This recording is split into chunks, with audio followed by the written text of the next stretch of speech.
السلام عليكم يا شباب. هشتغل النهارده ان شاء الله تجربه ال SDS page او صوديوم دوديسايل سلفيت بولي اكريلاميد جel الكتروفوريسيس اللي هي البروتين الكتروفوريسيس. طبعا زي ما انتم سمعتوا في شرح النظري للبروتين الكتروفوريسيس، بيكون عندي الجel سيستم في two different gel systems، في الكونتينيوس والديسكونتينيوس سيستم. انا دلوقتي هشتغل على الديسكونتينيوس سيستم. discontinuous يعني انت عندك two different gel. دي مثلا لو شفنا هنا اليونت بتاعه الالكتروفوريسيس، تحت بيكون عندي السبريتنج جيل اللي هو المسؤول عن الفصل الفعلي للبروتينز، وفوقه بيكون الستاكينج جيل اللي هو من اسمه ستاكينج بيكدس لي البروتينز في الويل. البروتينز بتجري فيه حوالي ربع ساعة فقط، مجرد بس انها بتتكدس كلها عند سين لاير رفيعة قبل ما تبدأ البروتينز تدخل على السبريتنج جيل. فانا الاول هصب السيبريتنج جel اللي هو تحت، هنسيبه يجمد وبعد كده هنحط الستاكينج فوقيه. طبعا فكره الجel ان هو بيجمد، بيحصل بوليمرايزيشن، فانا هبدا الاول هحضر المكونات بترتيب معين، وفي الاخر خالص هضيف الانيشيتور اللي هو بيعمل لي الفري راديكالز. قبل ما ابدا اضيف مكونات الجل لازم اتاكد ان اليونت عندي جاهزه. اولا دي التو سلايدز اللي انا بحط ما بينهم الجل. لو شفتوا المفروض عندي هنا طبقه رفيعه او مسافه رفيعه خالص ما بين التو بليتس، هي دي اللي هصب فيها الجل وهيجمد فيه، وهبدا بعد كده احقن البروتينز فيها. طبعا بتاكد ان هما الاثنين مستويين على سطح مستوي، بتاكد ان هما الاثنين خلاص تمام. بحطهم في اليونت بالراحه طبعا عشان ما انزلش جامد على البنش واكسر البليتس. بقفل عليهم كده كويس. المفروض اليونت تشتغل، ممكن تحط 2 جل وتعمل لهم ران في نفس الوقت. لو انا مثلا شغال على او محتاجه 2 جيلز بصب واحد هنا وواحد هنا. طب انا زي النهارده كده محتاجه جيل واحد بس، مش محتاجه ان انا احضر جيل تاني، ما يلزمنيش. ففي المقابل ما ينفعش اسيب المكان ده فاضي، بحط فيه حاجه اسمها دام من اسم كده سد، بس عشان يوزن لي اليونت. تمام.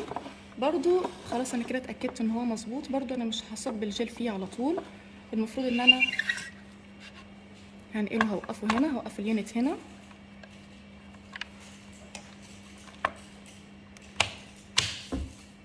بقفل عليها كويس. برضو قبل ما اضيف الجل هحط الاول ميه واشوف ان كان في حصل تسريب ميه او لا، يعني بدل ما اخسر الرياجنس بتاعتي مثلا واصب الجل الاول ويطلع ان في تسريب. ممكن الاول ابدا احط ميه. لقيت ان حصل عندي تسريب زي ده كده، يبقى انا مش قافله اليونت كويس، فابدا افكها. في ميه هنا اتسربت، فابدا افك اليونت واتاكد ان انا كبستها كويس.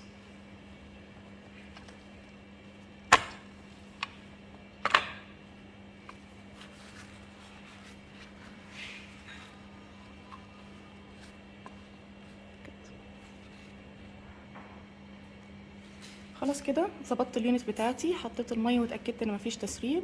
نشفت الميه او ممكن بالراحه بمسك اليونت وبقلبها عشان اصب الميه. خلاص كده اتاكدت ان كله تمام. قبل ما اضيف السبريتنج جel اللي هو بيكون تحت، محتاجه اعرف انا هضيف لحد ارتفاع ايه. فالارتفاع ده هيحددهولي الكومب. احط الاول الكومب وبماركر بشوف، بحدد بعلامه تحت سنون الكومب، يعني مثلا بحوالي 1 سنتي. عملت مثلا كده علامه صغيره. عرفت بعد كده وانا بصب الجل هصب لحد العلامه دي اللي هو السيبريتنج جل اللي هصبه في الاول. خلاص كده بشيل الكوم وببدا اجهز مكونات الجل الاول اللي هو السيبريتنج جل. طبعا المفروض ان هو بيتحضر بنسبه معينه او تركيز معين 12%. فهبدا اضيف الاول اول حاجه الميه. محتاجه عامله انا طبعا الحسابات بتاعتي وعارفه الكميات اللي هضيفها. اول حاجه هضيف ميه 5 مللي ميه.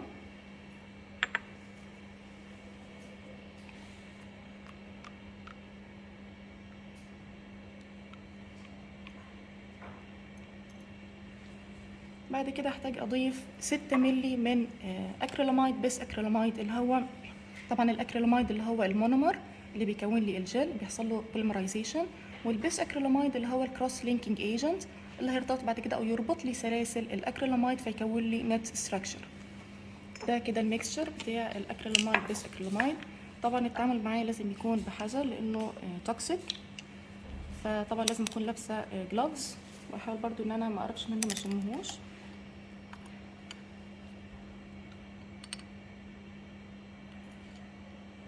ستة مللي.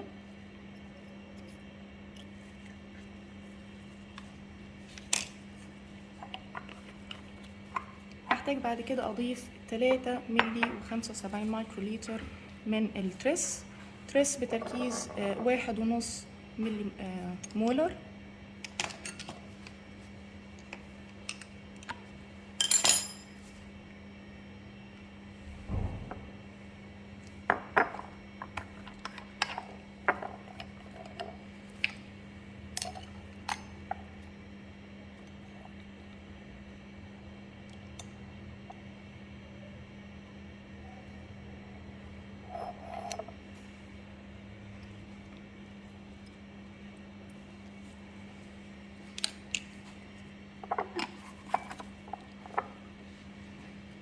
اضيف بعد كده ال SDS 150 مايكروليتر من ال SDS.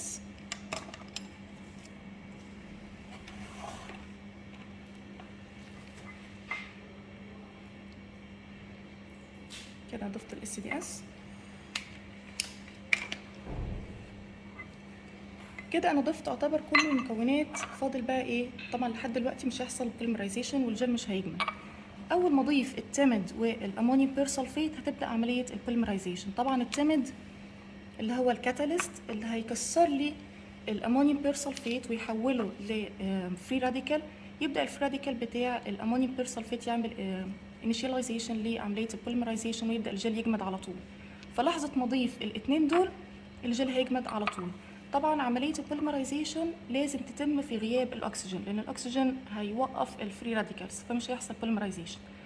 فاول ما اضيف الاثنين دول على طول في الجل هصبهم على طول فورا وبسرعه. هصب في اليونت وهضيف فوقه ايزوبروبانول. الايزوبروبانول اللي هحطه فوق الطبقه بتاعه السبريتنج جel ليها وظيفتين. اولا طبعا انها تحجب الاكسجين عن الجل، ثانيا انها هتخلي لي السيرفس بتاع الجل سموث متساوي، ما يكونش مثلا متعرج، بحيث ان البروتينز بعد كده لما تدخل على السيبريتنج جel وتبدا عمليه الفصل تكون كلها باديه بدايه واحده، ما يكونش فيه تعرجات في الخط.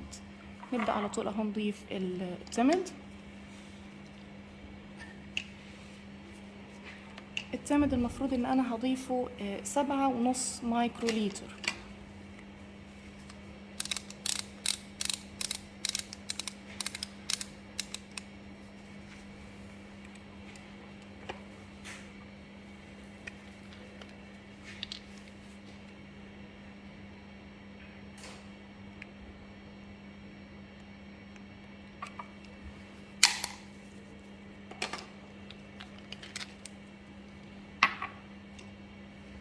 واخيرا الامونيوم بيرسلفيت 10%، بضيف 75 مايكروليتر.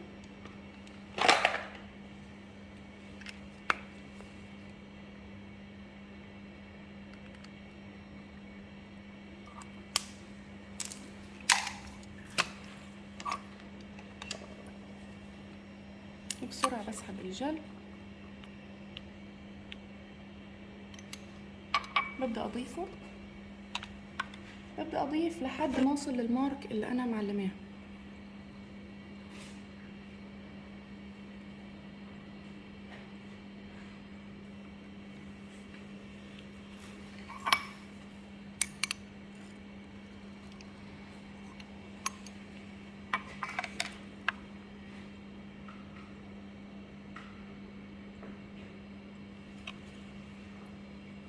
بفضل دايما اسيب شويه جل جنبي في البيكر بحيث ان هو يكون انديكيتور بالنسبه لي، اشوفه لو جمد في البيكر يبقى فعلا الجل اللي عندي في اليونت هو كمان جمد. هحط على طول برضو الايزوبروبانول.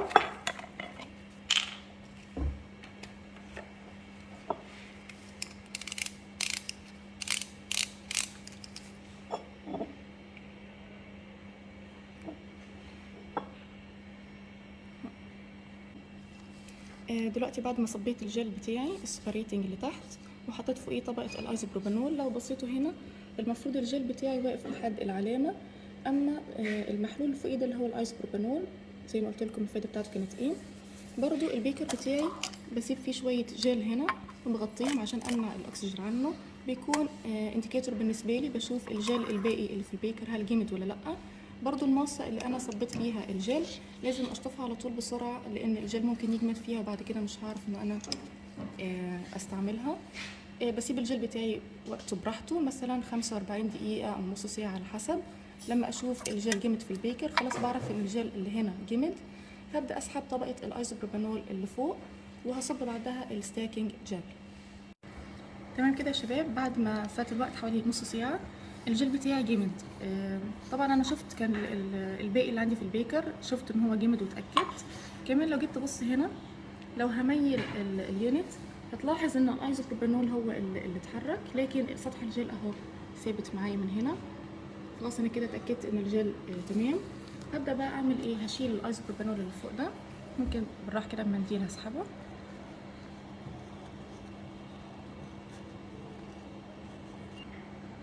خلاص كده تمام، سحبنا الايزوبروبانول. نبدأ بعد كده نضيف او نحضر الستاكينج جل ونضيفه فوقه على طول. الستاكينج جل بيكون تركيزه اقل من السبريتنج جل، طبعا علشان البور سايز يكون جاهز او ظابط، على اساس ان البروتينز بيحصل لها ايه ستاكينج. طبعا احنا عارفين ان كل ما الكونسنتريشن بتاع المونومر بيزيد البور سايز بيقل بالعكس. نبدأ نضيف مكونات الستاكينج. اول حاجة هضيفها المية، 9 مللي مية.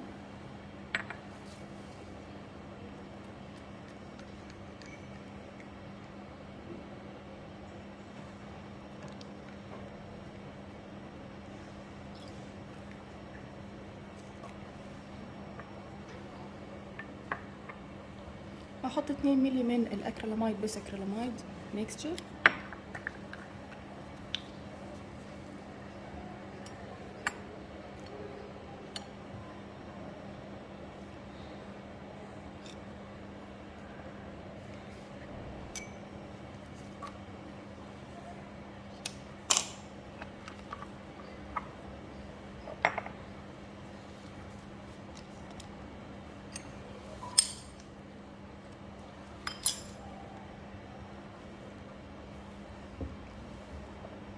البفر بتاع الستاكينج جل مختلف عن البفر بتاع السبريتنج، بيكون تريس نص مولر.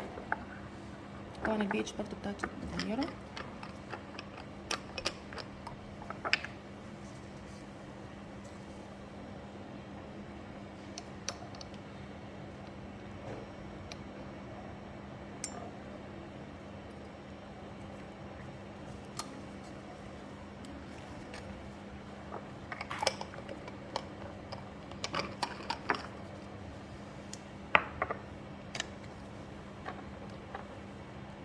مية وخمسين مايكرو لتر من الاس بي اس.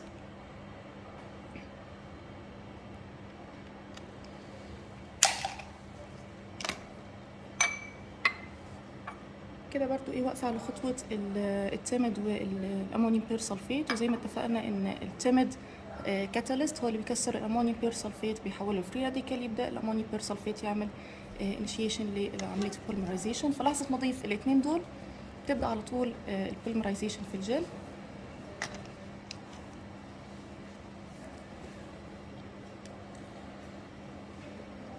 ادي التمد.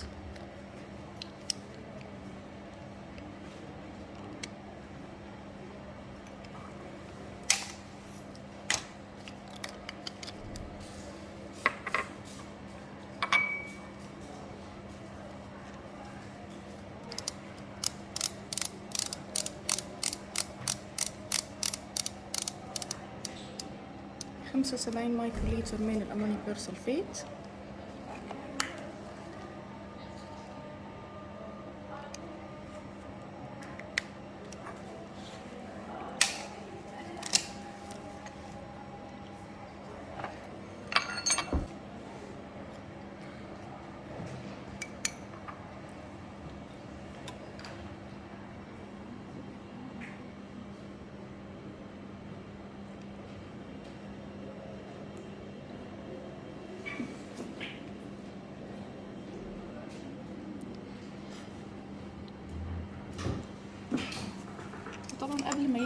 الجل الستاكينج جل على طول بحط الكوم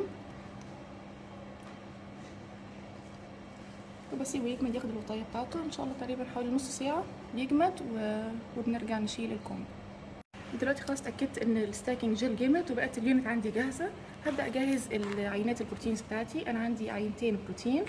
طبعا المفروض ان البروتينز عرفنا ان هم مش هينفع طبعا تاخدهم زي ما هم تحقنهم في الجل، محتاج الاول تعمل لهم تريتمنت بالاس دي اس والميركابتو ايثانول. بضيف لودنج داي او لودنج بفر. طبعا اللودنج بفر من مكوناته الميركابتو ايثانول. طبعا عارفين سمعنا النظري وعرفنا وظيفه كل رياجنت هنا. برضه هفكركم على السريع الاس دي اس المفروض ان هو كديترجنت بيعمل ديناتوريشن البروتين وبيحوله لي للينير ستراكشر، بس بيكون ناقص لسه عندي الدايسلفايد بونز.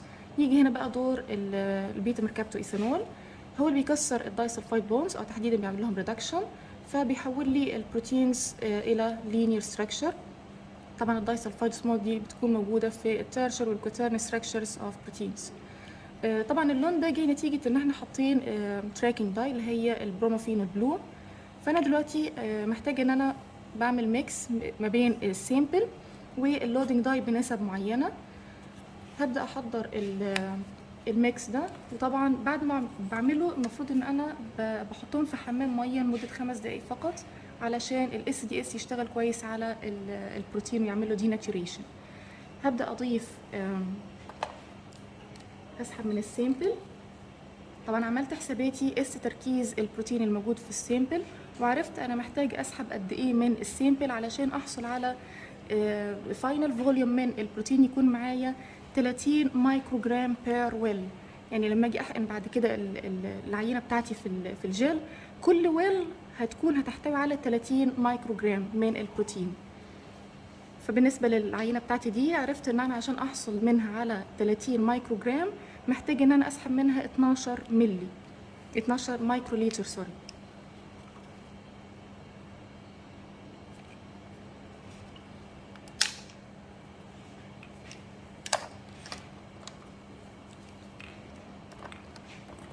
وبرضو بعد ما حسبت عرفت ان العينه دي محتاجه 2.4 من البفر.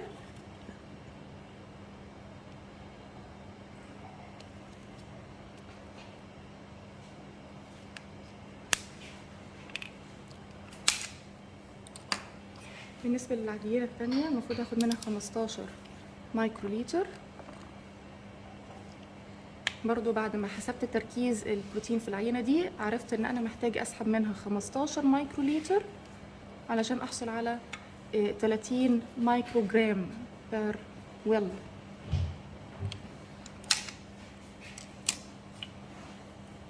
وهحتاج احط عليها 3 مايكرو لتر من البفر.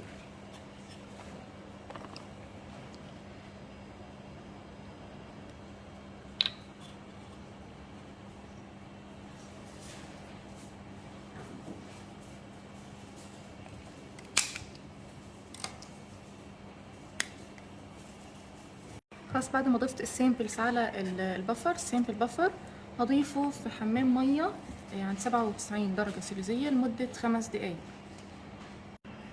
خلاص كده العينات بتاعتي بعد ما سخنتها مع السامبل بفر وبقت ريدي لللودنج.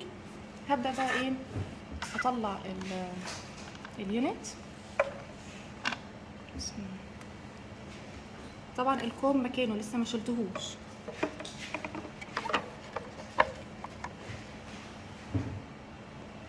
ببدا احط الرانينج بفر.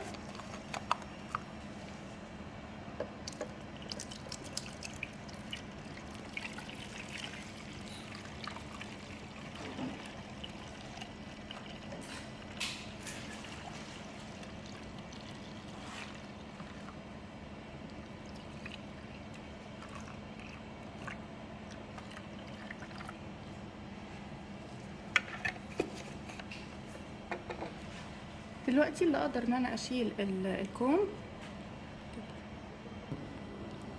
طبعا قبل ما اشيل الكوم هتاكد ان الشامبر اللي جوه دي مليانه محلول وبقى مغطي على الويبس.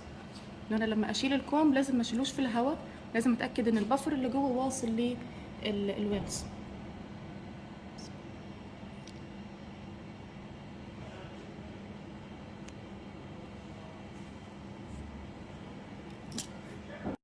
هبدأ اسحب السامبلز واعمل لودنج في الجل.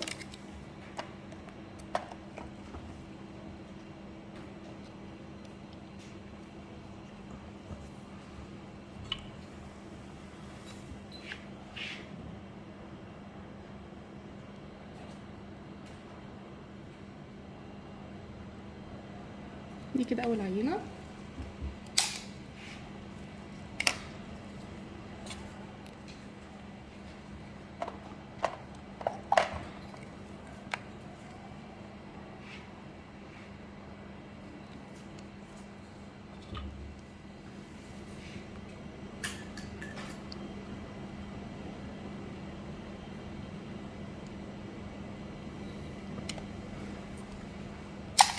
وطبعا معايا البروتين لادر اللي هو بيكون ميكستشر من مجموعة بروتينات of non molecular weight.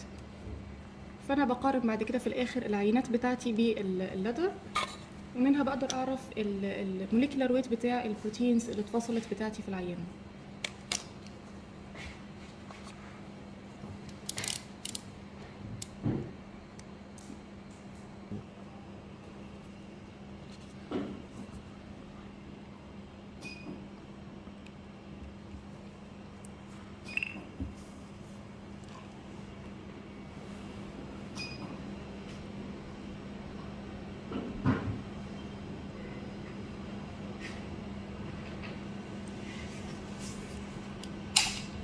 خلاص كده عملت لودنج للسامبلز ولللادر بتاعي.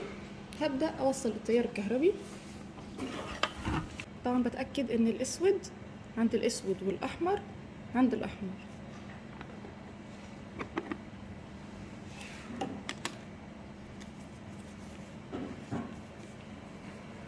هبدأ هنا برضو أوصل بالباور سبلاي، الأحمر عند الأحمر اللي هو البوزيتيف إلكترود.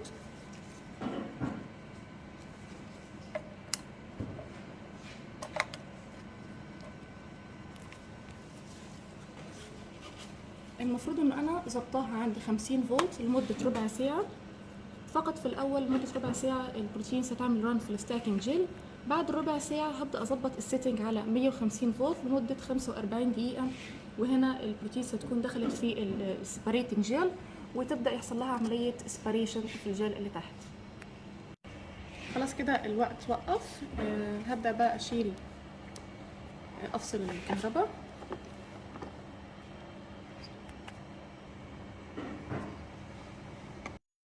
دلوقتي يا شباب بعد ما نقعنا الجيل بتاعنا في الصبغة، بتيجي تشيل الجيل من الصبغة، هتلاقي ان الجيل كله على بعضه لونه ازرق، كله نفس درجة اللون دي، ما انت شايف اي بندات للبروتينز. فمحتاجين بعدها بنعمل خطوة اللي هي الدي ستين. بتاخد الجيل بتاعك المصبوغ ده وتنقعه في محلول دي ستين لمدة ساعتين تقريبا. الصبغة هتتشال من الجيل كله، وهتبقى لك بس البندات بتاعة البروتينز هي المرتبطة بالصبغة اللي هي الكوميسي بريليانت بلو. فانت هتعرف بعد كده تتعرف على أماكن البندات وعدد البندات في كل عينة من العينات بتاعتك اللي انت كنت بتعمل لها رن. بالنسبة لنا العينات بتاعتنا كانت بروتينز مفصولة من الإيج وايت. فلو جينا نقارن العينات بتاعتنا بالبروتين لادر، واتفقنا ان البروتين لادر اللي هو بيكون ميكستشر من مجموعة من البروتينات of non molecular weight، انت بتشتريها من الشركة جاهزة، بيكون جاي معاها الداتا بتاعتها. بتكون عارف مثلا ان اللادر اللي انت اشتريته من الشركة ده هيفصل لك مثلا بروتينز او باندات حوالي 12 باند بالترتيب معين، وبيكون معرفك الموليكولار ويت لكل باند هتتفصل معاك. بيكون قايل لك ان الباند الاولانية هيكون الموليكولار ويت بتاعها كام بالكيلو دالتون، اللي بعدها هتكون كام، وهكذا. والرينج بتاعك هيكون من 11 ل 245 كيلو دالتون مثلا، ده بالنسبة للشركة دي. فانت برضو بتطلب من الشركة على حسب اللي انت محتاجه. فلو قارنا بقى البروتينز بتاعتنا في السامبلز باللادر، لو جينا مثلا نشوف الباند دي واقفة عند كام، واقفة قدام الباند الهين بتاعة اللادر، واقفة عند الباند اللي هي ملونة دي. انت لو جيت تعد مثلا هتلاقي ان في 4 باندات هنا وبعدهم واحدة الخمسة اللي هي الملونة.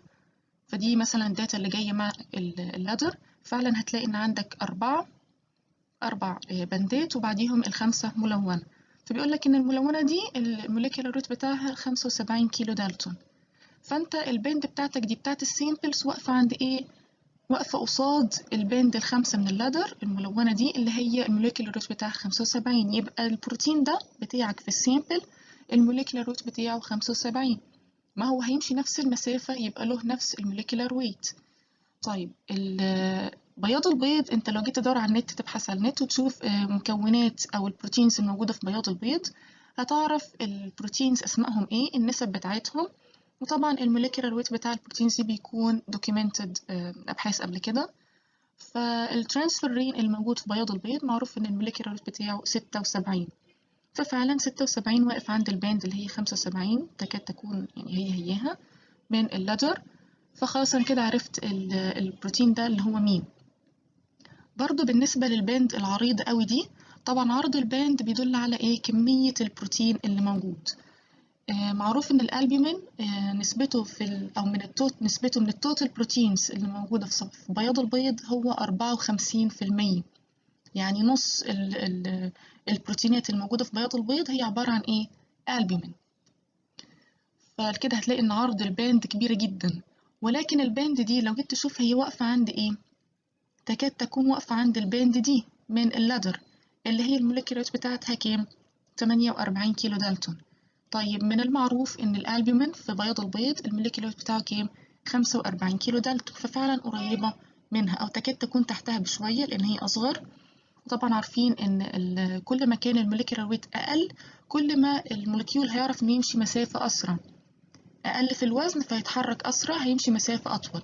طبعا البداية كانت من فوق لتحت، الاتجاه ماشي لتحت، فانت كل ما تشوف باند تحت قوي يبقى دي كانت lower molecular weight. ده الموليكيولار ويت اللي كان اقل منه بشوية. طبعا اللي فوق خالص دول كان الموليكيولار ويت بتاعهم عالي جدا فكانت حركتهم بطيئة. هتلاحظ كمان ان الباندات اللي فوق قوي دي قليلة او يعني في الموليكيولار ويت اكبر من الباندات بتاعة اللدر. فاللدر هو اخره او اكبر حاجة فيه كانت ايه، 245. ده معناه او معنى ان انت تلاقي في العينة بتاعتك باندات كانت اتحركت أبطأ من الباندات بتاعة البروتين لادر، ده معناه إن الموليكيولر بتاعها كان أكبر بكتير من ده. وهو فعلا هتلاقي إن بياض البيض فيه بروتينز الموليكيولر بتاعها واصل ل 600 و 800 كيلو دالتون. بالنسبة للباند اللي تحت خالص دي اللي هي اللايسوزايم، الموليكيولرز بتاعه 14 كيلو دالتون. فهتلاقيها تقريبا عند الباند الأخيرة من البروتين لادر اللي هي الموليكيولرز بتاعتها كام، 11 كيلو دالتون.